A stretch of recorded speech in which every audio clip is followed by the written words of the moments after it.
ayolni bergan narsangiz hammasi ayolingiz uchun bergan narsangiz sadaqa. Agar niyat to'g'ri bo'lsa.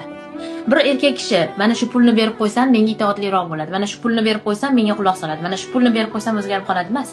Mana shu pulni bersam Alloh yo'lida sadaqa bo'ladi deb bersa, ana shu ayol uchun bergani sadaqadir. Bitta ko'chadagi ehtiyojliga bergani kabi. Chunki ayol otasidan, onasidan, akasidan, boyligi hamma narsasidan kechib, yolg'iz o'zi erning himoyasiga o'tadi.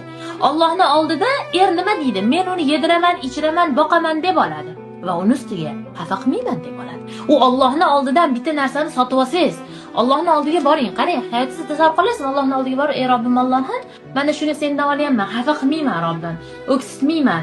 Yomon ko'rib qolsam ham sendan olganim uchun men adolat qilaman" deb turib olib keladi uni. Ayol mana shundaydir. Buni bitta inson yaxshilab o'ylab ko'rsa, ayoliga zulm qila olmaydi. Ona ham bolasiga zulm qila olmaydi.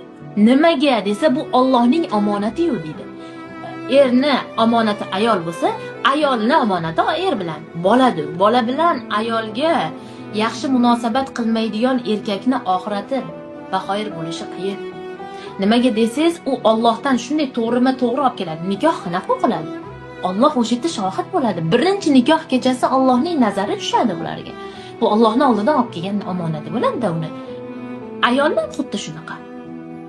Erni Allohning oldida o'sha itoatini boshqasini so'raydi. Shuning uchun bitta ayolni eriga itoatsizligini ko'rsiz yoki erni ayolni tinimsiz xafa qilishini ko'rsiz, ularning oxiratida muammo chiqishi katta bo'ladi.